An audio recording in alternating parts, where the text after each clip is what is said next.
Hello மக்களே, இட்லி தோசை சப்பாத்திக்கு எப்பயும் ஒரே மாதிரி கிரேவி சாப்பிட்டு ரொம்பவே போர் அடிக்குதுன்னா இந்த ரெசிபி உங்களுக்காக தான். இன்றைக்கி நம்ம பார்க்க போகிறது ஒரு சூப்பரான கிரேவி. இதை நீங்கள் நெய் சாதம் வெஜிடபிள் புலாவ் கூட மேட்ச் பண்ணிக்கலாம். டேஸ்ட் ரொம்பவே சூப்பராக இருக்குங்க. ட்ரை பண்ணி பார்த்துட்டு எப்படி இருந்துச்சுன்னு கமெண்ட்டில் சொல்லுங்கள். இன்றைக்கி நம்ம பார்க்க போகிறது கேப்சிகம் பன்னீர் ஆனியன் வச்சு ஒரு கிரேவி பார்க்க போகிறோம். எப்படி செய்கிறதுன்னு பார்க்குறதுக்கு முன்னாடி நீங்கள் இன்னும் நம்ம சேனலுக்கு சப்ஸ்கிரைப் பண்ணலன்னா சப்ஸ்கிரைப் பண்ணிக்கோங்க. பக்கத்தில் இருக்க பெல் ஐக்கானில் ஆல் என்ற ஆப்ஷனை சூஸ் பண்ணிக்கோங்க. அப்போ தான் நம்ம சேனலில் போடுற எல்லா வீடியோஸும் உங்களுக்கு நோட்டிஃபிகேஷனாக வரும். இதுக்கு நம்ம ஒரு வானல் எடுத்துக்க போகிறோம். ஒரு வானலில் ஒரே ஒரு ஸ்பூன் எண்ணெய் வந்து சேர்த்துக்கோங்க. ரொம்ப ஜாஸ்தியான எண்ணெய் வந்து சேர்க்கக்கூடாது.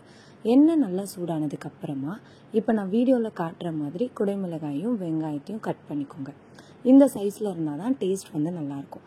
நீங்கள் பெரிய வெங்காயத்துக்கு பதிலாக சின்ன வெங்காயம் கூட சேர்த்துக்கலாம். ஒரு 10 சின்ன வெங்காயம் வந்து சேர்த்துக்கலாம். சேர்த்துட்டு இதை நல்லா வந்து எண்ணெயில் வதக்கிக்க போகிறோம். நல்ல கண்ணாடி பதம் வரணும் நம்மளுடைய வெங்காயம். அந்த அளவுக்கு நீங்கள் வதக்கிக்கணும். சின்ன வெங்காயமாக இருந்தாலும் சரி, பெரிய வெங்காயமாக இருந்தாலும் சரி, கண்ணாடி பதம் வர அளவுக்கு வதக்கிக்கணும்.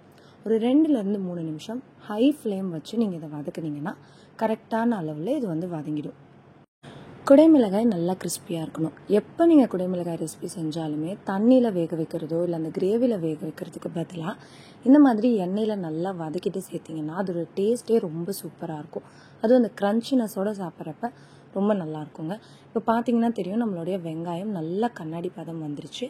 இந்த ஸ்டேஜில் இதை எடுத்து தனியாக வச்சுருங்க. சின்ன வெங்காயமாக இருந்தால் நீங்கள் தனியாக கூட வதக்கி எடுத்து வச்சுக்கலாம். குடைமிளகாயும் நீங்கள் வந்து தனியாக எடுத்து வச்சுக்கலாம். இப்போ அடுத்ததாக இதே வானலில் எண்ணெய் எதுவுமே சேர்க்க தேவையில்ல. இந்த வானலில் ஒரே ஒரு பெரிய வெங்காயத்தை பொடியாக நறுக்கி சேர்த்துக்க போகிறேன். நம்ம ஏற்கனவே வெங்காயம் வதக்கியிருக்கிறதுனால ரொம்ப ஜாஸ்தியான வெங்காயம் வந்து சேர்க்க தேவையில்ல. ஒரே ஒரு பெரிய வெங்காயம் சேர்த்தா போதும். இது கூடவே ஒரு 4 பல் பூண்டு, ஒரு சின்ன துண்டு இஞ்சி வந்து சேர்த்துக்க போகிறோம். ஒரு வேளை இஞ்சி பூண்டு விழுது தான் இருக்குது அப்படின்னா நீங்கள் ஒரு ஸ்பூன் நிறையா இஞ்சி பூண்டு விழுது வந்து சேர்த்துக்கோங்க. சேர்த்துட்டு காரத்துக்கு ஒரு பச்சை மிளகாய் சேர்த்துக்க போகிறோம். நம்ம வந்து தண்ணி மிளகாய் தூள்லாம் வந்து சேர்ப்போம். அதனால் இப்போ நீங்கள் வந்து பச்சை மிளகாய் மட்டும் சேர்த்தா போதும். ஒரு பச்சை மிளகாய் சேர்த்துருக்கேன். சேர்த்துட்டு இதை நல்லா வதக்கிக்கோங்க. வெங்காயம் கண்ணாடி பதம் வரணும். வெங்காயம் கண்ணாடி பதம் வந்ததுக்கப்புறமா தான் நம்ம வந்து தக்காளி சேர்க்கணும். வெங்காயத்தை நல்லா வதக்கிக்கோங்க. தேவைப்பட்டா இந்த வெங்காயம் வதக்கிறதுக்கான உப்பு மட்டும் சேர்த்துக்கலாம். நல்லா வெங்காயம் தக்காளி வதங்கணும். வெங்காயம் இப்போ கண்ணாடி பதம் வந்துருச்சு. இந்த ஸ்டேஜில் நம்ம வந்து தக்காளி சேர்த்துக்க போகிறோம். எத்தனை வெங்காயம் எடுத்தீங்களோ அதே அளவு தான் தக்காளி எடுக்கணும். வெங்காயம் அதிகமாக தக்காளி கம்மியாக நீங்கள் வந்து எடுக்கக்கூடாது. தக்காளியில் விதைகள் எல்லாமே எடுத்துகிட்டு நான் கட் பண்ணி சேர்த்துருக்கேன். சேர்த்துட்டு வெங்காயம் தக்காளியை வதக்கிக்கலாம். வதக்கி இதை தனியாக எடுத்து ஆற வச்சுருங்க. ஆற வச்சு அரைச்சிக்க போகிறோம். அரைச்சிட்டு நம்ம இதில் வந்து கிரேவி வந்து செய்ய போகிறோம். இப்போ அதே வானலில் 2 ஸ்பூன் எண்ணெய் வந்து சேர்த்துருக்கேன். ரொம்ப ஜாஸ்தியாக எண்ணெய் சேர்க்க தேவையில்ல. நம்ம எல்லாத்தையுமே எண்ணெயில் வதக்கியிருக்கிறதுனால அதிகமான அளவு வந்து எண்ணெய் சேர்க்கலாம். இந்த மாதிரி பன்னீர் கிரேவிலாம் செய்கிறீங்கன்னா நல்லெண்ணெய் சேர்க்காம சாதா சமையல் எண்ணெய் வந்து சேர்த்துக்கோங்க. இதில் ஒரு ஸ்பூன் நிறைய சீரகம் சேர்த்துருக்கேன். எப்பயுமே பன்னீர் கிரேவி, மஷ்ரூம் கிரேவிலாம் செய்கிறீங்கன்னா நிறைய பட்டை கிராம்பு போடாமல் சீரகம் மட்டும் போட்டு செஞ்சிங்கன்னா டேஸ்ட் ரொம்பவே சூப்பராக இருக்கும். சீரகம் நல்லா பொரிஞ்சிருச்சு. பொரிஞ்சதுக்கப்புறமா நம்ம வதக்கி அரைச்சி வச்சுருக்கோம் இல்லைங்களா, வெங்காயம் தக்காளி விழுது, அதை வந்து சேர்த்துக்க போகிறோம். நல்லா ஃபைனாக அரைச்சிக்கோங்க. ஒரு 1/4 டம்ளர் வரைக்கும் தண்ணி விட்டு நீங்கள் இதை வந்து அரைச்சிக்கலாம். நம்ம இதை வதக்கி அரைச்சிருக்கிறதுனால இது வேகிறதுக்கு ரொம்ப நேரம் ஆகாது.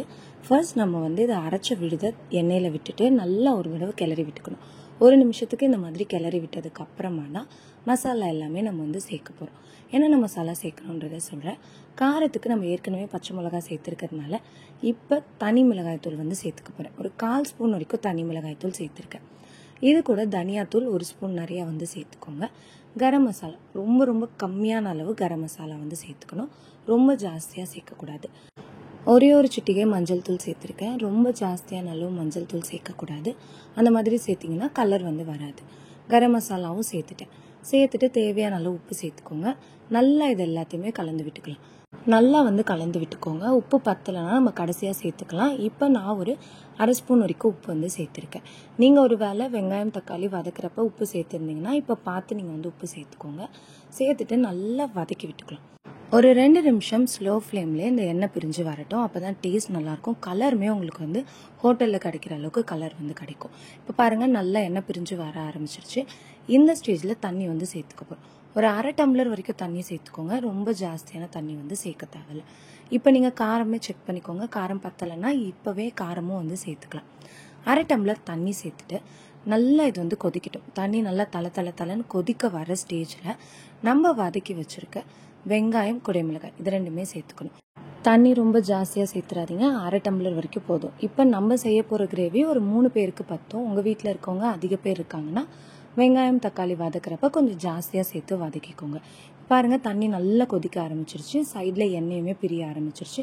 நல்லா கெட்டியாக இருக்குது நம்மளோட கிரேவி. இந்த ஸ்டேஜில் தான் நம்ம வதக்கி வச்சுருக்க குடைமிளகாய், வெங்காயம் இது ரெண்டையுமே வந்து சேர்த்துக்க போகிறோம். தண்ணி நல்லா கொதிக்க ஆரம்பிச்சிருச்சு. நல்லா திக்காகவும் இருக்குது நம்ம கிரேவி. இந்த மாதிரி ஸ்டேஜில் தான் நீங்கள் வெங்காயம், குடைமிளகாயை சேர்க்கணும். தண்ணி ஜாஸ்தியாக இருந்ததுன்னா இன்னும் கொஞ்சம் நேரம் நல்லா வந்து சுண்ட வச்சுட்டு அதுக்கப்புறம் தான் சேர்க்கணும். ஏன்னா ரொம்ப தண்ணியாக இருந்தால் இந்த கிரேவி அவ்வளோ டேஸ்ட்டாக இருக்காது. இப்போ பாருங்கள், நம்மளோட வெங்காயம், குடைமிளகாய் சேர்த்தாச்சு. சேர்த்துட்டு ஒரு 5 மினிட்ஸ் ஹை ஃப்ளேமில் கொதிக்க வச்சிங்கன்னா நல்லா இந்த மாதிரி எண்ணெய் பிரிஞ்சு வர ஆரம்பிக்கும். நம்மளுடைய குடைமிளகாய், வெங்காயம் இது ரெண்டுத்துலேயுமே அந்த மசாலா வந்து இறங்கியிருக்கும். இந்த ஸ்டேஜில் தான் நீங்கள் வந்து பன்னீர் சேர்க்கணும். பன்னீர் ரொம்ப ஜாஸ்தியாக சேர்க்கக்கூடாது. ரொம்ப கம்மியான அளவு, ஒரு 1/4 கப்புக்கும் கம்மியான பன்னீர் தான் நான் வந்து எடுத்திருக்கேன். வீட்டிலே செஞ்ச பன்னீர் தான் நான் இன்றைக்கி வந்து சேர்த்துருக்கேன். பன்னீரை நல்லா கையால் உதிர்த்து விட்டுக்கோங்க. உதிர்த்து விட்டுட்டு இந்த ஸ்டேஜில் பன்னீரை சேர்த்துக்கணும். இந்த கிரேவியை பொறுத்த வரைக்கும் கேப்சிகம், வெங்காயம் இதோட டேஸ்ட் தான் ஜாஸ்தியாக இருக்கணும். பன்னீரோட டேஸ்ட் ரொம்பவே கம்மியாக இருக்கணும். இப்போ நான் வீடியோவில் காட்டியிருக்க அளவுக்கு பன்னீரை நல்லா உதிர்த்து சேர்த்துக்கிட்டா போதும். பன்னீர் இல்லைன்னா கூட பரவாயில்ல, நீங்கள் இதை வெங்காயம், குடைமிளகாய் மட்டும் வச்சு ட்ரை பண்ணி பாருங்கள்.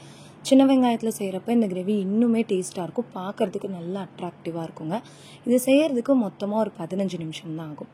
வெங்காயம், தக்காளியெல்லாம் நம்ம ஏற்கனவே வதங்கிட்டதுனால எண்ணெய் பிரிஞ்சு வர அளவுக்கு குக் பண்ணுறதுக்கு ஒரு 2லேருந்து 3 நிமிஷம் தான் ஆகும். எல்லாமே சேர்த்துட்டு பாருங்கள், நல்லா திக்காக ஒரு கிரேவி வந்து ரெடி ஆயிடுச்சு.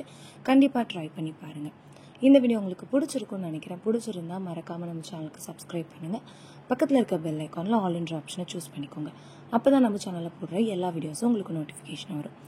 இந்த வீடியோவை பார்க்குறதுக்கு உங்களோட வேல்யூபிளான டைமை ஸ்பெண்ட் பண்ணதுக்கு தேங்க்யூ.